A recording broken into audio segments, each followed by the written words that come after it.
Assalamualaikum warahmatullahi wabarakatuh. Selamat datang di video yang akan membahas perjalanan penting dalam sejarah Islam, yaitu proses pergantian 4 khalifah.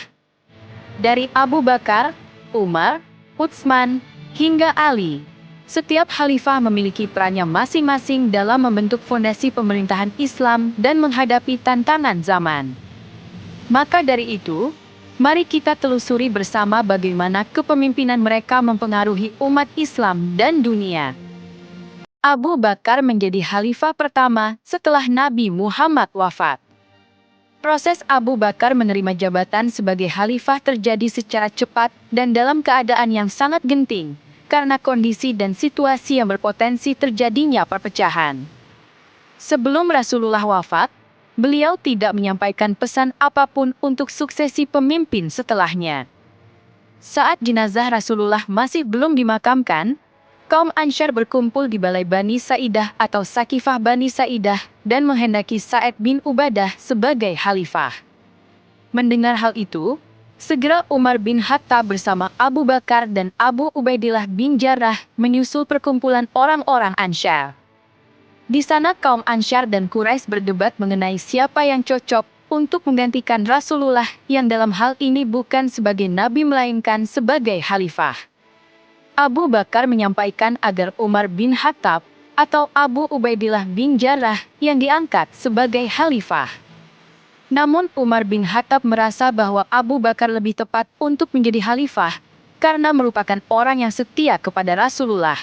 Seorang tokoh dari Khazraj bernama Bashir bin Sa'id kemudian setuju dan membaiat Abu Bakar. Setelah itu, menyusul kemudian Umar, Abu Ubaidillah, dan seluruh orang-orang yang hadir di lokasi.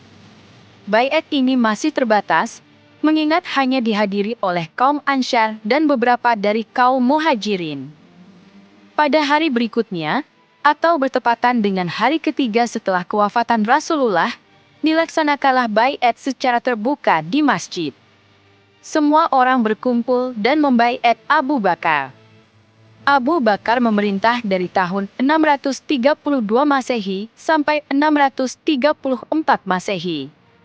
Dalam masa pemerintah yang singkat tersebut, Abu Bakar Asy-Siddiq menjaga keutuhan kaum muslimin, karena hampir seluruh daerah kekuasaan kaum muslimin mengalami pergolakan, seperti adanya usaha-usaha untuk memisahkan diri dari agama dan negara Islam yang diakibatkan oleh gerakan pemurtadan yang dilancarkan oleh para nabi palsu dan penentangan beberapa suku atas zakat yang harus mereka keluarkan. Dalam masa pemerintahannya, Abu Bakar juga melanjutkan misi ekspedisi Usama bin Zaid yang telah dipersiapkan Rasulullah pada masa hidupnya, mengembalikan kaum muslimin dalam ajaran Islam yang benar dan memerangi kaum murtad, mengumpulkan Al-Quran dalam satu mushaf, dan mengirim pasukan ke Irak dan Syam untuk menyebarkan ajaran Islam. Abu Bakar wafat pada Senin malam, 21 Jumadil akhir tahun ke-13 Hijriah, atau bertepatan dengan 22 Agustus 634 Masehi. Ia meninggal di usia yang sama dengan Nabi Muhammad, yaitu 63 tahun. Abu Bakar mengalami sakit demam beberapa hari sebelum wafat. Dia menghembuskan nafasnya yang terakhir pada sore hari, setelah matahari terbenam. Di akhir-akhir hayatnya, Abu Bakar berdiskusi dengan umat Islam mengenai siapa yang akan menjadi penggantinya. Setelah berdiskusi dengan sahabat-sahabat besar, Abu Bakar akhirnya berwasiat bahwa yang akan menggantikannya sebagai khalifah adalah Umar bin Khattab. Umar bin Khattab merupakan Khulafaur Rasyidin kedua yang memimpin setelah Abu Bakar. Umar bin Khattab menjadi khalifah selama 10 tahun, yakni antara 634 Masehi hingga tahun 644 Masehi. Proses pengangkatan Khalifah Umar bin Khattab adalah dengan penunjukan langsung. Ada surat wasiat yang dititahkan oleh Abu Bakar Asy-Siddiq melalui juru tulisnya, yaitu Utsman bin Affan. Abu Bakar memilih Umar sebagai penggantinya berdasarkan pertimbangan, yaitu Umar mempunyai peran yang sangat besar dalam pemerintahan Abu Bakar dan merupakan orang kepercayaan Abu Bakar. Waktu 10 tahun masa pemerintahannya dilalui dengan berbagai macam ekspansi dan penaklukan ke luar wilayah semenanjung Arab. Penguasaan Imperium Persia dan Imperium Romawi menjadi puncak dari keberhasilan Umar ibn al-Khattab dalam memimpin bangsa Arab. Wilayah-wilayah yang menjadi ekspansi adalah Irak, Madain, Jazirah, Azerbaijan, Rai, dan Khurasan. Pengadilan merupakan kebijakan lainnya yang muncul pada masa kepemimpinan Umar ibn al-Khattab yang isinya mengandung beberapa prinsip hukum yang mengacu kepada prinsip-prinsip peradilan. Umar ibn al-Khattab dibunuh oleh Abu Lu'lu' atau Fairuz, seorang budak dari Mughirah ibn Syu'bah, pada saat ia akan memimpin sholat subuh. Fairuz adalah salah seorang warga Persia yang masuk Islam setelah Persia ditaklukkan Umar. Pembunuhan ini konon dilatar belakangi dendam pribadi Abu Lu'lu' atau Fairuz terhadap Umar. Peristiwa ini terjadi pada hari Rabu 25 Zulhijjah 23 Hijriah atau 644 Masehi. Kepemimpinan Utsman bin Affan bermula saat beliau diangkat menjadi khalifah atas dasar musyawarah dan keputusan sidang panitia 6. Sebagian besar rakyat cenderung memilih Utsman sehingga hasil keputusan menetapkan beliau sebagai khalifah.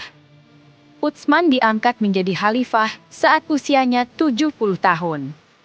Masa kekhalifahan Utsman adalah masa yang paling makmur dan juga sejahtera. Beliau menjadi khalifah pertama yang berhasil melakukan perluasan Masjid Al-Haram di Mekah dan Masjid Nabawi di Madinah, agar bisa menampung lebih banyak umat Islam yang akan menjalankan ibadah haji. Setelah Utsman bin Affan resmi terangkat jadi khalifah, ada beberapa hal yang dilakukan di antaranya, dan yang terpenting bagi Khalifah Utsman ialah menulis kembali Al-Quran yang telah ditulis pada zaman Abu Bakar. Selain itu, pada masa Utsman bin Affan banyak ekspedisi di berbagai daerah seperti Azerbaijan, Array, Alexandria, Tunisia, Tabaristan, dan Kiprus. Pada masa kekhalifahan Utsman bin Affanlah aliran Syiah lahir dan Abdullah bin Saba disebut sebagai pencetus aliran Syiah tersebut.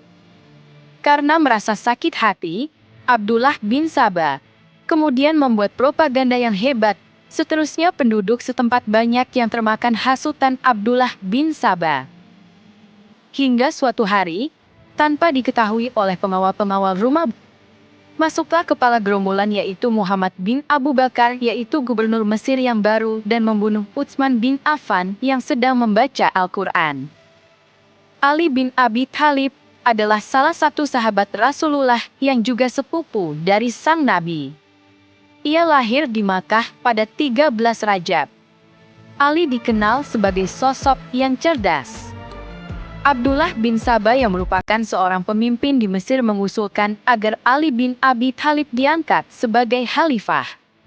Usulan tersebut lantas disetujui oleh mayoritas masyarakat Muslim kecuali mereka yang berada di sisi Muawiyah bin Abi Sufyan.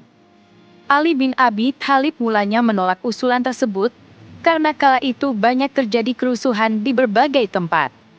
Namun, para pengikutnya kian mendesak Ali bin Abi Thalib sehingga ia menerima tawaran tersebut dan menjabat sebagai khalifah keempat pada 23 Juni 656 Masehi.